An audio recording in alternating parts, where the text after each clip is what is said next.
precision-built truck that's widening the sales gap every day.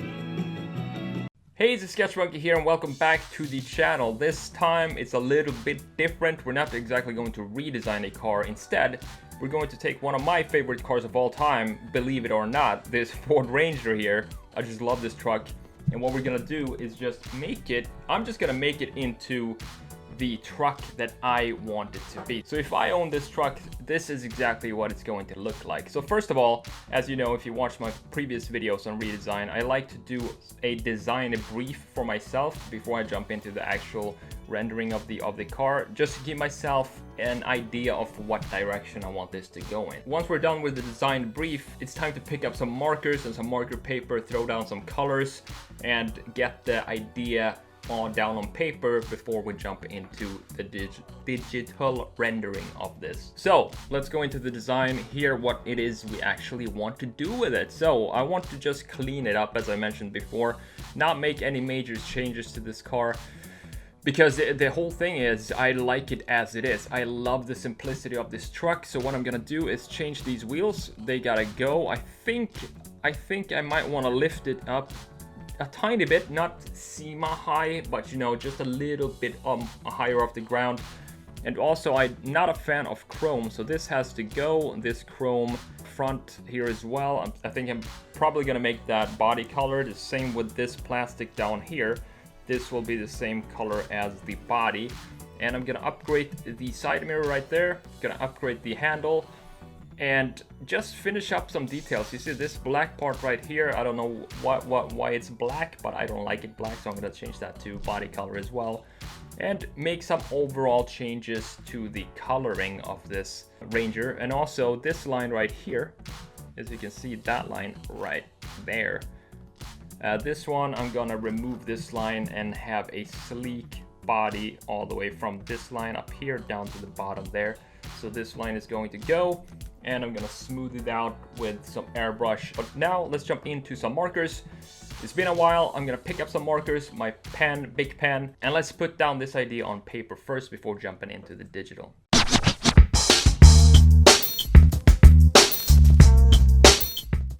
Let me talk to you about analog sketching. If you've been following me for a while, you know that I love analog sketching. And by analog sketching, I mean sketching with physical items such as a pen and paper. Put your headphones on, you play your favorite playlist, turn your phone into airplane mode, no distractions, all you have is the smell of markers and the friction of the paper as you sketch on it. It kind of allows you to disconnect from all the noise around you, and the time seems to just stand still. Honestly, it's my kind of meditation. It doesn't really matter whether you're starting out, the result is less important. I want you to try this for yourself. If you don't have markers, no worries, just start with a single pen and a sheet of print paper or an envelope or whatever you can find.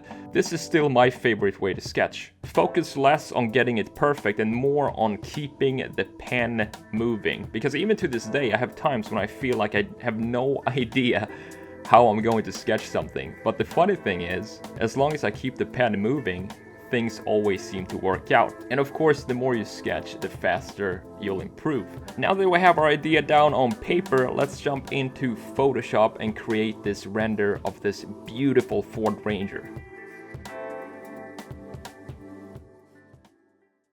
All right, let's get started with this Ranger redesign. It's not really a redesign, as I mentioned before. This is more of a personal project, I would say, to make it look like the Ranger that I will hopefully own one day. I don't know what it is about this truck that I love so much, but I don't think I saw it ever in Europe or Sweden or Italy when I lived there either. It was first when I came over here that I started seeing these Rangers, and I thought they were just the perfect example of what a truck should be, the essentials of a truck. It's not too big, and it's pretty much pure function and not too much styling, although I like the style of it. It looks very solid even though it's kind of tiny. So first of all, I wanted to change the front. I wanted to change the colors and remove the chrome. I'm not a big fan of chrome. So I'm gonna black out the front and make the bumper body color. And I do that as usual by using some airbrush and a hard eraser. So this Ranger was actually used by Mazda as well from 2006 to 2011. and they called it the Mazda B series. So the B series is pretty much a Ranger, and actually just the other day I was out driving and I saw this cool looking truck. I thought to myself, that's a cool, beautiful looking Ranger.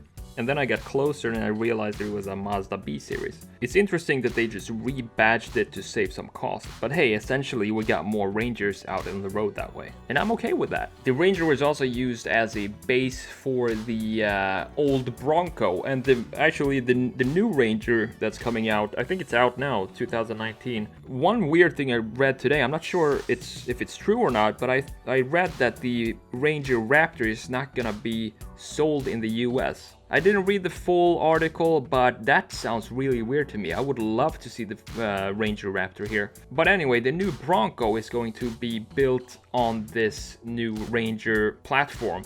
And that's a car that I really look forward to. I've seen the images of it. I think it looks awesome. And the proportions are just spot on. And it looks like a modernization of the original Bronco. They didn't take it too far and make it boring and generic and, you know, like pretty much every single car nowadays. They still kept that original Bronco feeling, and I can't wait to see that out on the streets.